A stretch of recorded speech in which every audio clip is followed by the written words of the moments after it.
What do you want? You want the moon? Just say the word and I'll throw a lasso around it and pull it down. Hey, that's a pretty good idea. I love going to the movies. It's probably one of my favorite things to do, right? Because anyone can enjoy the movie theater.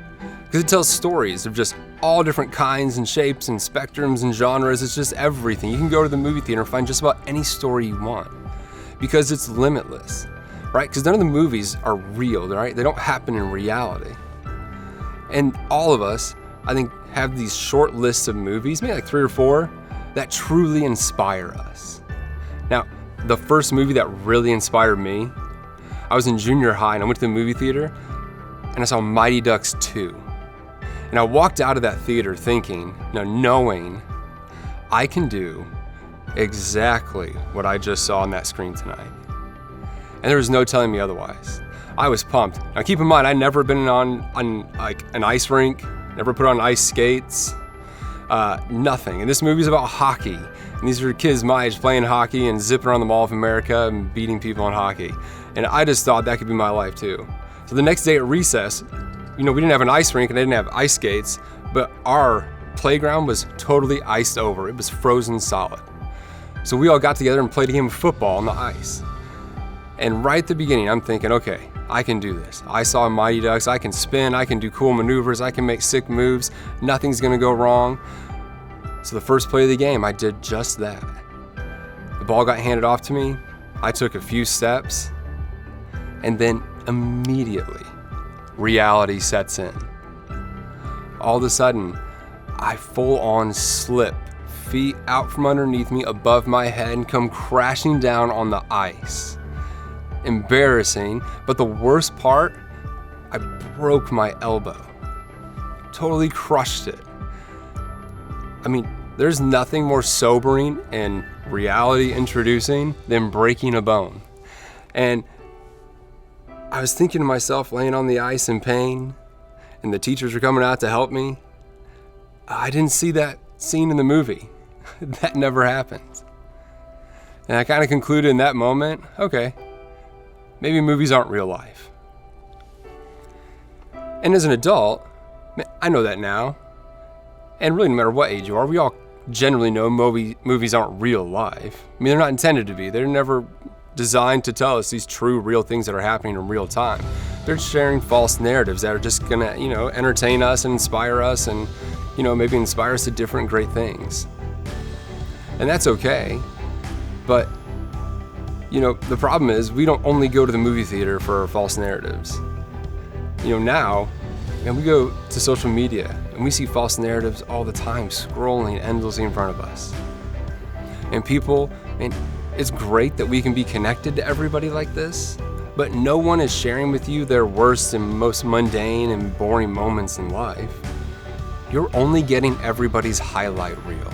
You're getting the fun stuff, the, clever thoughts and the witty jokes and all the beautiful moments in their life. And that's fine, but if that's all you believe that's happening in the world around you and you look at your life, well, that's where the danger steps in. The danger comes in when we start comparing our average, everyday, mundane moments to other people's well-crafted highlight reels. Okay, at this point in Jacob's story, you would really think it was going great. Because he technically had everything he wanted, right? He took his birthright from his brother. He tricked it out of him. His brother was famished to the point of death. And then he also had his father's blessing, which if you carefully read Jacob's story, you'll see he was going to get that at some point anyway. But he lied to his dad and took it early. But the truth is, everything wasn't going great. Chaos was happening. And the reason it was happening is because Esau, his brother, was hot on his pursuit. He wanted to kill Jacob. Jacob robbed him of everything of value and significance and meaning in his life. So then swoop in Jacob's parents, all right, Isaac and Rebekah, and they just realize, okay, Jacob has the blessing, he has a birthright, we can't just let him die.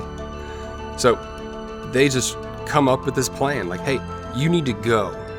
So they push him out the door and send him to their uncle's house, Laban, and saying, hey, go, start a new family, try again, do over, and hopefully you can get this thing set right. Well, If you've ever, been in a similar situation where you're like, man, I've made some bad choices and I have some issues and problems in my life and some things aren't going well, the worst way to solve that is by moving to a different city, right? Because your problems travel with you. Or even in a smaller context, you can jump from one friend group to another, but your personal issues are still going to follow you to that friend group too. Because wherever you are, there you are. Right? New places, new people, it's not a fix-all for the things that are going on in our lives. Well, eventually Jacob does get to his uncle Laban's house. And then his story just manages to get worse. It gets pretty wild. So here's what happens. I'm going to give you the fast version. Jacob gets there. He falls in love almost immediately with one of Laban's daughters, Rachel. And then at this point in the story, this is where, it kind of takes on all the awesome and hilarious and terrible and really sad parts of The Bachelor. It gives us a little description of who these women were. It says Rachel was beautiful and had a lovely face. She had a great figure. And then it says Leah had a weak eye. So Jacob's choices are, red hot Rachel or, lazy eye Leah. It's pretty obvious what he does, right? He jumps in and says, I want Rachel. I'll date that one. I want to marry her. And Laban, seeing this opportunity, probably says, okay, you can have her. Stay here, live with us, but work for free for 7 years, then you can have Rachel's hand in marriage. Jacob does it, right? Because this guy wants everything that he wants. He can't say no. So he does this, works it 7 years. The moment finally comes, Jacob gets tricked. Laban swaps out Rachel for Leah. Jacob wakes up the next day. Leah's there, not Rachel. Jacob's furious. And he goes to Laban and says, hey, what's going on? You were supposed to give me Rachel. And Laban's like, yeah, I couldn't let you marry our youngest daughter first. They had to, have someone marry my oldest daughter, Leah. So he's like, okay, I'll work another 7 years for no pay. So at this point, he's going to work a total of 14 years for no money just to marry Rachel, and he does it. And Jacob just keeps having these patterns of doing anything he can and making any compromise he wants to get the things that he desires the most. See, the big thing we can kind of take away from Jacob's story is that your problems left unchecked become patterns in your life. You can't just move and they go away. See how he keeps repeating the cycle of jealousy, deceit, lying, greed. This guy can't get out of his own way.